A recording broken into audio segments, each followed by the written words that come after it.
لہٰذا یہاں پر میں خصوصاً اہل تشیع بھائیوں سے ضرور ریکویسٹ کروں گا، جو مولا علی کے ماننے والے ہیں وہ بات سمجھ لیں. مولا علی نے خوارج جنہوں نے مولا علی کو کافر کہا، مولا علی نے ان کے جنازے خود پڑھائے اور کہا یہ میرے بھائی تھے، بگوڑے ہو گئے، میں ان کو مسلمان ہی سمجھتا ہوں. اپنے ہاتھوں سے دفن کیا، ان کی عورتوں کو لونڈیاں نہیں بنایا. اور جب جنازہ پڑھایا جاتا ہے اس میں دعائے مغفرت ہوتی ہے، اللہم اغفر لحینا و میتنا. لہذا جو مولا علی کے ماننے والے ہیں وہ کسی صحابی کو گالی نہیں دیں گے.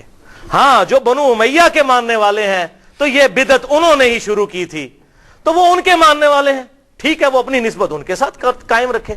ہم تو الحمدللہ مولا علی کے ماننے والے ہیں، ہم بنو امیہ کے ماننے والے نہیں ہیں، اور نہ ہم معاویہ بن ابی سفیان یا عمر ابن عاص یا مغیرہ ابن شعبہ رضی اللہ عنہم اجمعین ان کے ٹریک پہ چڑھنے والے ہیں. ان کی اللہ تعالیٰ کا ان کا معاملہ اللہ کے سپرد، لیکن ان کی ان غلط چیزوں کے اوپر ہم چلنے والے نہیں. ہم حضرت علی کے ساتھی ہیں، ہم کسی بھی صحابی کو برا نہیں کہیں گے انشاءاللہ. لہذا توبہ کریں. جو بھی آپ کو رافضی نظر آئے، صحابہ پر لعنت کرتے ہیں، کو تم حضرت معاویہ کی پارٹی کا آدمی ہے، تو مولا علی کی پارٹی کا آدمی نہیں ہے، اس لیے تو یہ کام کرتا ہے. وَلِعَاذُ بِاللَّہ. آخری مثال سن لیں، یہ وہ ٹروتھ ایکسپوزنگ مثال ہے جس سے آپ کو پتا چلے گا کہ حضرت علی کو ممبروں پہ گالیاں کیوں ہی نکالتے تھے. اگلے دن میرے والد صاحب بھی مجھ سے پوچھ رہے تھے کہ جی یہ گالیاں کیوں نکالتے تھے، کیا ملتا تھا؟ سوال تو بڑا زبردست ہے. اتنے سال تک گالیاں نکالتے رہے، ان کو ملتا کیا تھا حضرت علی کو گالیاں نکال کے؟ Brain washing. لوگوں کے دلوں سے وہ خلافت راشدہ کو بچانے کی آخری کوشش نکل جائے تاکہ ملوکیت محفوظ رہے. یہ تھی وجہ، اور وہ آپ کو اس حدیث میں پتا چلے گی. سنن نبی داؤد 4131، شیخ البانی بھی نے بھی صحیح کہا، زبیر علی زئی صاحب نے بھی صحیح کہا. اس میں آپ کو یہ بات پتا چل جائے گی حضرت حسن کے بارے میں. سیدنا مقدام بن مادی رضی اللہ تعالیٰ عنہ بڑے جلیل القدر صحابی ہیں. انہی سے وہ ابو داؤد میں حدیث ہے کہ مجھے اللہ تعالیٰ نے قرآن اور اس کی مثل عطا کیا، یعنی سنت. مقدام بن مادی یہ حضرت میر معاویہ کو ملنے کے لیے گئے شام میں، اور وہاں پر بیٹھے ہوئے ایک خبر آئی تو حضرت میر معاویہ نے کہا مقدام تجھے پتا ہے کہ حسن فوت ہو گئے ہیں؟ تو حضرت مقدام نے کہا انا للہ و انا الیہ راجعون. ایک مسلمان کے مرنے پہ یہی کرنا چاہیے نا. لیکن حضرت حسن فوت نہیں ہوئے تھے، قتل کیے گئے تھے. المصنف ابن ابی شیبہ میں موجود ہے انٹرنیشنل نمبرنگ کے مطابق 37,359، اور المستدرک الحاکم میں پورا چیپٹر ہے حضرت حسن کو زہر دیا گیا تھا. وہ زہر کیوں دیا وہ آپ کو پتا چل جائے گا. شہید کیا گیا بڑی چھوٹی سی عمر میں 49 ہجری میں. تو حضرت حسن کی وفات کی خبر پہنچی تو مقدام نے پڑھا انا للہ و انا الیہ راجعون. تو حضرت معاویہ نے کہا کہ مقدام تو حسن کے مرنے کو امت کے لیے مصیبت سمجھ رہا ہے؟ استغفر اللہ، اللہ اکبر، استغفر اللہ. اب جب انہوں نے یہ بات کی تو انہوں نے کہا میں حسن کی وفات کو مصیبت کیوں نہ سمجھوں؟ میں نے خود دیکھا حضور صلی اللہ علیہ وسلم دائیں طرف حسن کو بٹھاتے تھے اور بائیں طرف حسین کو، اور کہتے تھے حسن مجھ سے ہے، حسین علی سے ہے. اور تو کہہ رہا معاویہ کہ میں حسن کی وفات کو مصیبت شمار نہ کروں؟ اور پھر حضرت معاویہ کا ایک چمچہ وہاں سے بولا. حسن جو ہے وہ آگ کا ایک انگارہ تھا، اللہ نے اسے بجھا دیا. اللہ، یہ او خدا کے لیے میرے شیعہ دوستو سمجھو یہ کون سی پارٹی ہے جو صحابہ کے بارے میں بکواس کرتی ہے؟ اگر آپ واقعی شیعہ نے علی، آئی ایم شیعہ پولیٹیکلی، جیسے امام شافعی نے فرمایا تھا اہل بیت کی محبت کا نام رافضی ہونا ہے تو میں رافضی ہوں. رافضی صحابہ کرام پر لعنت نہ کرے کوئی شیعہ، وہ تو حضرت علی کا ماننے والا ہی نہیں، وہ شیعہ علی ہے ہی نہیں، وہ شیعہ معاویہ ہے. تو یہ دیکھیں وہ چمچہ کہتا ہے حسن آگ کا انگارہ تھا، اللہ نے بجھا دیا. اللہ اکبر. مقدام نے کہا اللہ کی قسم معاویہ تو نے میرے دل کو آگ لگا دی ہے، میں اس وقت تک یہاں سے نہیں اٹھوں گا جب تک کہ تجھے آگ نہ لگا دو. یہ ہے انڈر پروٹیسٹ اور اعلان حق جابر حکمران کے سامنے غلط بات کو غلط کہنا ہے. میں تجھے آگ لگا کے یہاں سے اٹھوں گا. معاویہ اللہ کی قسم اگر میں جھوٹ بولوں مجھے یہاں پر ٹوک دینا، اگر میں سچ کہوں تو مجھے بتا دینا. سن معاویہ میں تجھے اللہ کی قسم دے کے پوچھتا ہوں، کیا رسول اللہ نہیں فرمایا تھا کہ سونا مرد کے لیے حرام ہے؟ حضرت معاویہ نے کہا ہاں کہا تھا. اللہ کی قسم دے کر پوچھتا ہوں، کیا حضور صلی اللہ علیہ وسلم نے مرد کے لیے ریشم کو حرام نہیں فرمایا؟ انہوں نے کہا ہاں کہا تھا. اللہ کی قسم دے کر پوچھتا ہوں کہ آپ صلی اللہ علیہ وسلم نے درندوں کی کھالیں اور متکبرانہ لباس اور درندوں کے اوپر سواری کرنے کو حرام نہیں فرمایا تھا؟ حضرت معاویہ نے کہا ہاں کہا تھا.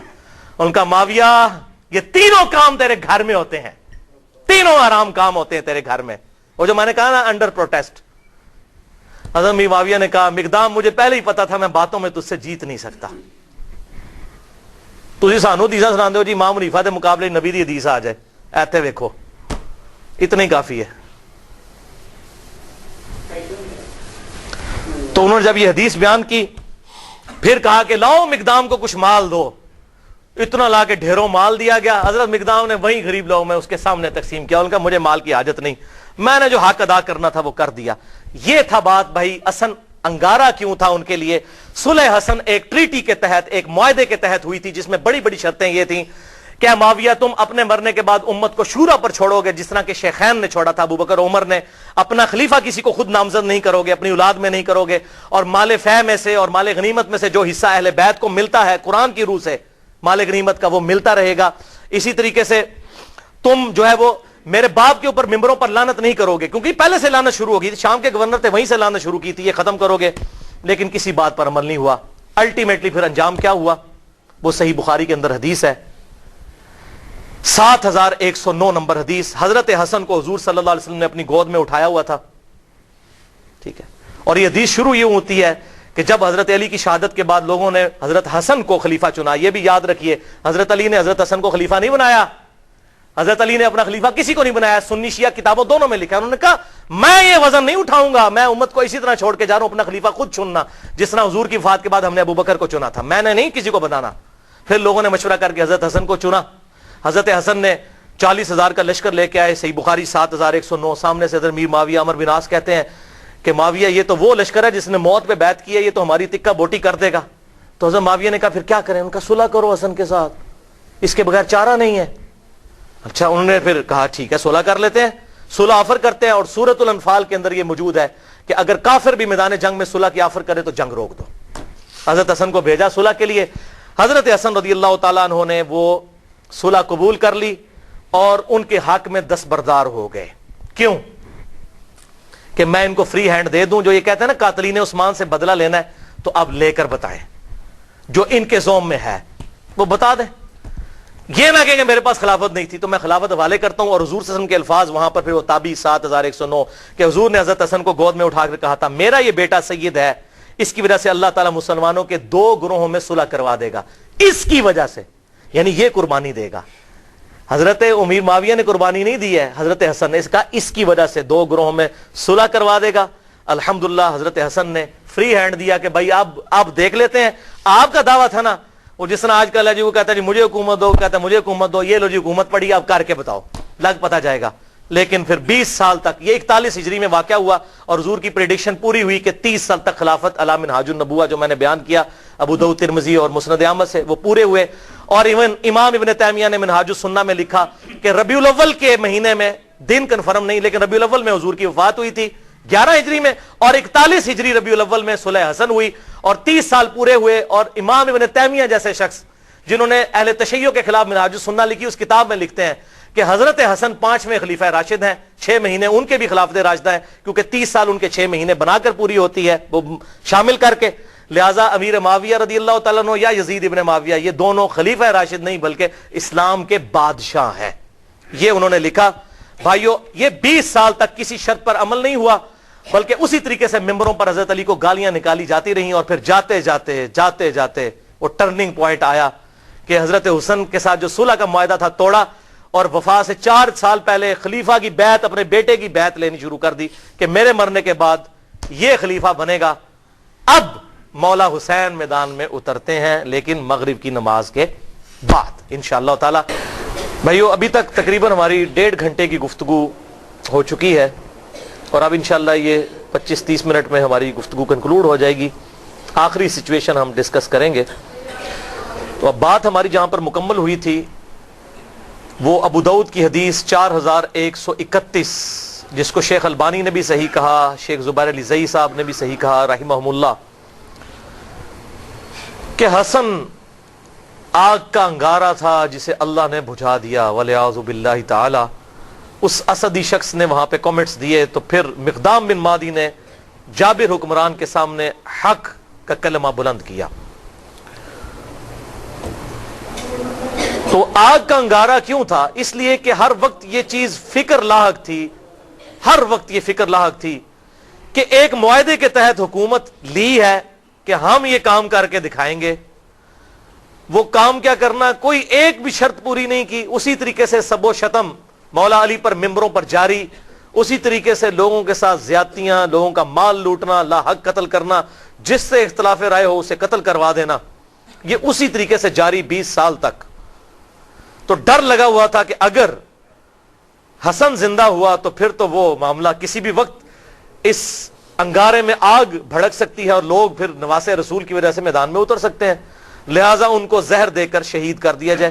اب کہتے ہیں جی پتہ نہیں کس نے کیا، لیکن جو اس کا بینیفیشری ہے اسی نے کیا، نام لینے کی ضرورت نہیں ہے. بہرحال زہر سے ان کو شہید کیا گیا. حضرت حسین یہ منظر دیکھتے رہے، 20 سال تک کڑتے رہے. انہوں نے کئی خط بھی لکھے حضرت امیر معاویہ رضی اللہ تعالیٰ عنہ کو کہ جو کچھ تم امت کے ساتھ کر رہے ہو مجھ پر تمہارے خلاف قیام واجب ہو چکا ہے. میں ڈرتا ہوں میں اللہ کو کیا منہ دکھاؤں گا، لیکن میں اپنے بھائی کی صلح کا پابند ہوں کہ ٹھیک ہے چلو جاتے جاتے امت کے لیے کوئی معاملہ خیر کا ہو جائے گا اور امت کو شورا کے سپرد کیا جائے گا شیخین رضی اللہ عنہما کی طرح، ابو بکر و عمر کی طرح رضی اللہ تعالی عنہما. لیکن یہ معاملہ پھر بگڑ گیا. حضرت امیر معاویہ رضی اللہ تعالیٰ عنہ کی وفات 60 ہجری میں ہوئی. حضور صلی اللہ علیہ وسلم کی وفات کے تقریباً 50 سال کے بعد، وفات سے 4 سال پہلے انہوں نے اپنی زندگی میں اپنے بیٹے کے لیے بھی بیعت لینا شروع کر دی. ایک وقت میں 2 خلیفوں کی بیعت، جبکہ صحیح مسلم میں حدیث ہے انٹرنیشنل نمبرنگ کے مطابق 4799 کہ اگر ایک خلیفہ کی موجودگی میں دوسرے خلیفہ کی بیعت کی جائے تو دوسرے کو قتل کر دو. وہ تو واجب القتل ہو چکا تھا، ایک وقت میں 2 خلیفوں کی بیعت تو نہیں ہو سکتی. اور یہ کوئی تاریخی روایت نہیں ہے، تلوار کے زور پر پوری دھونس کے ساتھ بیعت لی گئی. کہتے ہیں وہ صحابہ نے بیعت کر لی تھی، یہ کر لیا تھا، وہ اب آپ کو میں پول کھول کے بتاتا ہوں. صحیح بخاری میں انٹرنیشنل نمبرنگ کے مطابق 4827 نمبر حدیث. یہاں پر یہ بات یاد رکھیے گا، بیعت دل سے ماننے کا نام ہے، زبردستی نہیں ہو سکتی. بخاری اور مسلم کی متفق علیہ حدیث ہے، سعد ابن عبادہ نے حضرت ابو بکر صدیق رضی اللہ تعالیٰ عنہ کی بیعت نہیں کی، اس کے بعد حضرت عمر کی بھی نہیں کی. لیکن ابو بکر عمر نے کیا تلوار رکھی ان کے اوپر کہ بیعت کرو؟ ٹھیک ہے، اختلاف رائے نہیں کرنی نہ کرو. بخاری اور مسلم کی متفق علیہ حدیث ہے کہ حضرت علی نے 6 مہینے تک ابو بکر کی بیعت نہیں کی. تو کیا معاذ اللہ ابو بکر نے ان کے ساتھ اس طرح کی کوئی زیادتی کی؟ بلکہ بخاری مسلم میں آتا ہے بعد میں معافی بھی مانگی. حضرت علی کا یہی اعتراض تھا کہ آپ نے اہل بیت کو مشورے میں شامل نہیں کیا. حضرت ابوبکر صدیق زاروں کے تار رو پڑے. یہ بخاری اور مسلم دونوں میں موجود ہے، اور میں نے اس پہ 2.25 گھنٹے کی گفتگو کی ہے. وصی رسول کون ہے اور حدیث قرطاس کا تحقیقی جائزہ، مسئلہ نمبر 55B کے نام سے. لہذا میں آج اس کو ایڈریس نہیں کروں گا. بخاری کی حدیث 4827 سورۃ الاحقاف کی تفسیر والے چیپٹر میں امام بخاری نے امت کو انجیکشن لگا دیا کہ پتہ چل جائے کہ ہوا کیا تھا امت کے ساتھ. محدثین کی یہ بہت بڑی خدمات ہیں کہ انہوں نے حق نہیں چھپایا، کیونکہ سورۃ البقرہ میں آیا ہے کہ جو حق چھپاتا ہے اس پہ اللہ کی لعنت، فرشتوں کی لعنت اور تمام لعنت کرنے والوں کی لعنت. اور ابو داؤد اور ترمذی میں حدیث ہے کہ جو لوگ دنیا میں حق چھپاتے ہیں قیامت والے دن اس حال میں پیش کیے جائیں گے کہ ان کے منہ میں آگ کی لگامیں ہوں گی کہ یہ حق بات نہیں بتاتے تھے. وَلِعَاذُ بِاللَّهِ تعالی. یہ کہتے ہیں یہ اس طرح کی باتیں کیوں کرتے ہیں؟ یہ تو ہمارے نبی کی نبوت کی غیب کی خبریں ہیں کہ کیا ہونے والا تھا امت کے ساتھ. حضور صلی اللہ علیہ وسلم کی نبوت کی دلیل ہیں یہ خبریں کہ آپ نے مستقبل کی باتیں پہلے ہی امت کو بتا دی. 4827 صحیح بخاری سورۃ الاحقاف کا چیپٹر، کتاب التفسیر چیپٹر صحیح بخاری میں مروان بن حکم کو مکے اور مدینے کا گورنر بنایا حضرت امیر معاویہ رضی اللہ تعالی عنہ نے. مسجد نبوی میں اس نے روضہ شریف کے بالکل پاس منبر رسول پر خطبہ دینا شروع کیا. اور یہ وہ مروان ہے جو منبر رسول پر روضہ شریف کے پاس یہ لعنت کرتا تھا، علی پر لعنت، علی سے محبت کرنے والوں پر لعنت، والعیاذ باللہ تعالی. میں آپ کو حوالے دے چکا. اور مجھے حدیث ابھی میرے ایمان کا تقاضا ہے، ذہن میں چلتے چلتے آ گئی، 6229 نمبر حدیث صحیح مسلم میں، اور صحیح بخاری میں بھی 3703 نمبر حدیث ہے حضرت علی کے فضائل کے چیپٹر میں۔ اسی مروان بن حکم نے کسی کو وہاں پر نامزد کیا تو اس نے حضرت سال ابن سعد السعدی کو بلایا، حضرت علی کے فضائل کے چیپٹر میں، بخاری مسلم دونوں میں یہ حدیث ہے، اور کہا کہ آپ منبر پر آ کر ایک دفعہ مولا علی پر لعنت بھیجیں، لعنت کے الفاظ ہیں مسلم میں۔ تو سال ابن سعد السعدی جو پہلے 10 مسلمانوں میں سے تھے، انہوں نے کہا کہ میں حضرت علی پہ لعنت کروں منبر پہ آ کے؟ ان کا اچھا تم یہ کہہ دو کہ ابو تراب پہ اللہ کی لعنت۔ بولے اعوذ باللہ، ابو تراب کا مطلب ہے مٹی والا، حضرت علی کی یہ کنیت تھی۔ تو اس نے کہا چلو تم کوڈ ورڈ میں بات کر دو، کہہ دو ابو تراب پہ اللہ کی لعنت، مٹی والے پہ۔ اور یہ حقارت سے بنو امیہ ابو تراب کہتے تھے۔ حضرت سال ابن سعد نے کہہ مارا، انہوں نے کہا واہ واہ، اوے مولا علی تو ابو تراب نام سے اتنا خوش ہوتے تھے، کسی اور نام سے اتنا خوش نہیں ہوتے تھے، اور تم کہہ رہے ہو کہ ابو تراب پہ اللہ کی لعنت۔ پھر وہ ذرا ٹھنڈے پڑے، انہوں نے کہا میں کبھی بھی مولا علی کو گالی نہیں نکالوں گا۔ انہوں نے کہا اچھا بتائیے ابو تراب نام کیسے پڑا حضرت علی کا؟ انہوں نے کہا سنو پھر۔ ایک دفعہ حضرت علی اور حضرت فاطمہ کے درمیان چپ کلش ہو گئی، میاں بیوی تھے۔ حضرت علی ناراض ہو کے گھر سے چلے گئے، مسجد نبوی میں جا کر لیٹ گئے زمین کے اوپر۔ حضور صلی اللہ علیہ وسلم آئے اور کہا فاطمہ کدھر ہے علی؟ ان کا یا رسول اللہ ناراض ہو کے چلے گئے ہیں۔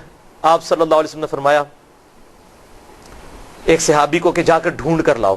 وہ ڈھونڈنے گئے تو حضرت علی لیٹے ہوئے تھے، حضور کو آگے بتایا، حضور خود تشریف لے گئے۔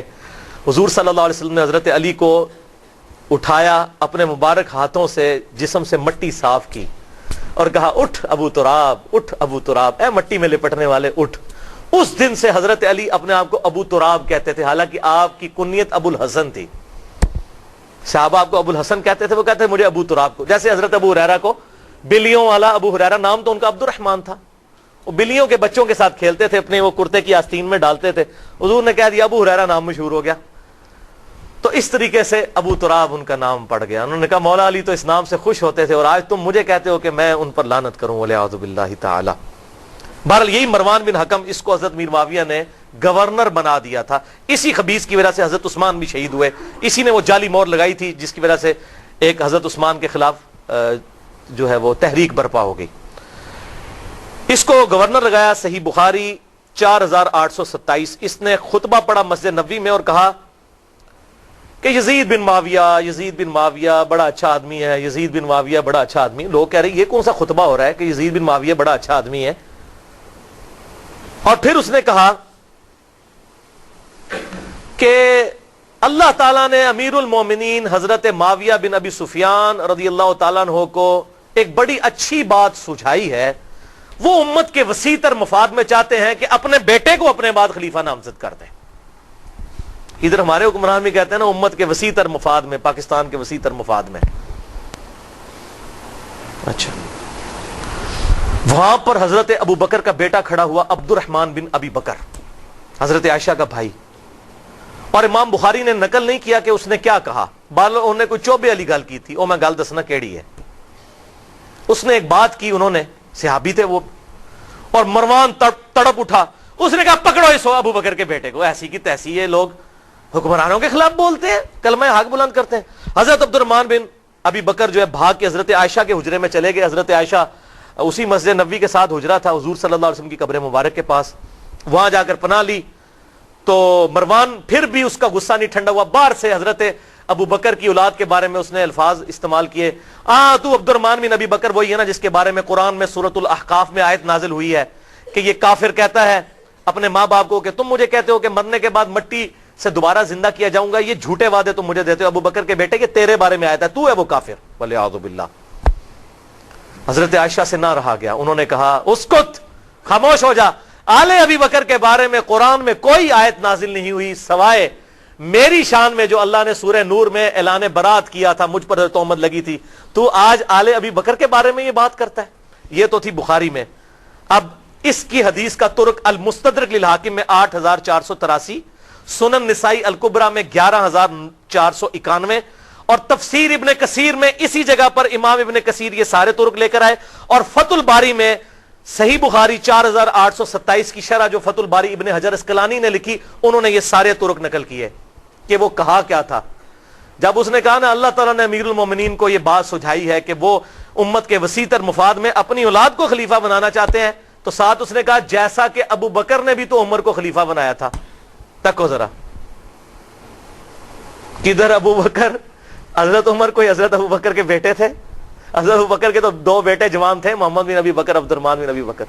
تو عبد الرحمن بن ابی بکر وہیں بیٹھے تھے, انہوں نے کہا او تو سیدھی طرح کیوں نہیں کہتا تیرا امیر المومنین معاویہ بن ابی سفیان کیسر و کسرا کی سنت کو زندہ کرنا چاہتا ہے, ابو بکر اور عمر کی سنت نہیں. ابو بکر اور عمر نے اپنی اولاد کو نہیں نوازا, اور تیرا امیر المومنین اپنی اولاد کو نوازنا چاہتا ہے. ابو بکر کا بیٹا تھا, جینز ابو بکر کے تھے. جوش میں انہوں نے جب یہ کلاس لی, پھر انہوں نے کہا پڑھو انہوں, بول رہا ہے اے گل ہوئی سی. پھر وہ چھپ گئے, اور یہاں پر حضرت عائشہ نے پھر اس کو چپ کروایا مروان کو, اور ساتھ ایک بات کہی جو اس حدیث میں موجود ہے, اور کہا مروان تو ابو بکر کی اولاد کے بارے میں بکواس کرتا ہے, تیرے باپ کے بارے میں حضور صلی اللہ علیہ وسلم نے فرمایا تھا حکم پر لعنت, حکم کی اولاد پر لعنت. تو اسی حکم کا بیٹا ہے مروان بن حکم, تو اپنے باپ کی پشت میں تھا جب اللہ کے نبی تجھ پر لعنت کر کے گئے تھے. یہ حضور کی غیبی خبریں الحمدللہ. اور ایک اور غیبی خبر سنیں, مسند ابی یعلا میں انٹرنیشنل نمبر کے مطابق 6461, جسے شیخ البانی بھی صحیح کہتے ہیں, شیخ زبیر علی زئی صاحب بھی ٹھیک کہتے ہیں, کہ سیدنا ابو ہریرہ کہتے ہیں کہ آپ صلی اللہ علیہ وسلم نے ایک خواب دیکھا کہ آپ کے منبر پر بنو حکم, یہی مروان بن حکم اور اس کی اولاد, اچھل کود رہے ہیں. تو حضور بڑے غصے کی حالت میں گھر سے باہر نکلے, اور آپ نے کہا کہ میں نے بنو حکم کی اولاد کو اپنے ممبروں پر بندروں کی طرح اچھلتے ہوئے دیکھا ہے, یعنی میرے بعد یہ میرے ممبروں پر آ کر بیٹھیں گے. اور حضرت ابو ہریرہ کہتے ہیں اللہ کی قسم اس خواب دیکھنے کے بعد حضور صلی اللہ علیہ وسلم جتنے دن زندہ رہے, چند دن پہلے آپ نے خواب دیکھا, آپ کو کسی نے ہنستے ہوئے نہیں دیکھا. آپ اتنے غمگین ہوئے کہ یہ مستقبل میں ہونا ہے. تو آپ صلی اللہ علیہ وسلم نے امت کو پہلے ہی اس حوالے سے خبردار کر دیا. اور صحیح بخاری میں 3605 نمبر حدیث ہے, حضرت ابو ہریرہ کہتے ہیں کہ حضور صلی اللہ علیہ وسلم نے مجھ سے ارشاد فرمایا تھا کہ میری امت کی بربادی قریش کے چند نوجوان لڑکوں کے ہاتھوں میں ہوگی. اور حضرت ابو ہریرہ کہتے ہیں میں اگر چاہوں ان لڑکوں کے نام, ان کے قبیلوں کے نام, ان کے ماں باپ کے نام بھی بتا دوں, حضور مجھے بتا کر گئے تھے. بلکہ صحیح بخاری میں 120 نمبر روایت ہے, حضرت ابو ہریرہ اسی کانٹیکسٹ میں کہتے ہیں کہ میں نے حضور صلی اللہ علیہ وسلم سے 2 پیالے لیے, ایک تو میں نے تمہیں بتا دیا جو حدیثیں بیان کرتا ہوں, اور ایک چیز ایسی ہے جو تمہیں بتا دوں تم میری گردن کاٹ دو. کیوں؟ بنو امیہ حکومت میں تھے, انہی لڑکوں کے نام تو حضور بتا کے گئے تھے, انہوں نے امت کا جنازہ نکالنا ہے, تو تم میری گردن مار دو. یہ جو بات صوفی کہتے ہیں جی وہ علم لدنی تھا, وہ علم لدنی نہیں تھا, وہ ان لوگوں کے نام تھے. اگر علم لدنی ہوتا تو سلاسل, چشتیہ, قادریہ اور سہروردیہ میں ابو ہریرہ بھی کہیں پر ہوتے, وہ تو ہے ہی نہیں ہے کہیں. ٹھیک ہے جی. جس طرح حذیفہ ابن یمان کو منافقین کے نام بتائے, حضرت ابو ہریرہ کو بنو امیہ اور بنو حکم کے ان لونڈوں کے نام, ان لڑکوں کے نام بتائے جنہوں نے امت کا بیڑا غرق کرنا تھا. حضرت ابو ہریرہ ڈرتے تھے, اور یہی تمام محدثین نے بخاری کی حدیث 3605 اور 120 کے اندر خود ابن حجر اسقلانی نے بھی لکھا. اور علم لدنی پہ میرا لیکچر ہے 55A, اگر کسی کو شوق ہو تو وہ دیکھ سکتا ہے. تو ابن حجر اسقلانی نے پھر کئی طرق جمع کیے کہ حضرت ابو ہریرہ پھر دعا کرتے تھے, اے اللہ مجھے 60 ہجری تک باقی نہ رکھنا, اور نوجوان لڑکوں کی حکومت سے پہلے پہلے موت دے دینا. 60 ہجری میں حضرت میر معاویہ فوت ہوئے اور یزید تخت نشین ہوا, اور 61 ہجری میں ایگزیکٹ 50 سال کے بعد حضور صلی اللہ علیہ وسلم کے دنیا سے جانے کے واقعہ کربلا ہو گیا. حضرت ابو ہریرہ کہتے تھے یا اللہ مجھے موت دے دینا. 59 ہجری میں حضرت ابو ہریرہ فوت ہوئے, انہوں نے وہ 60 ہجری والا زمانہ نہیں پایا. یہ سارے طرق ابن حجر اسقلانی نے نقل کیے انہی حدیث کے تحت.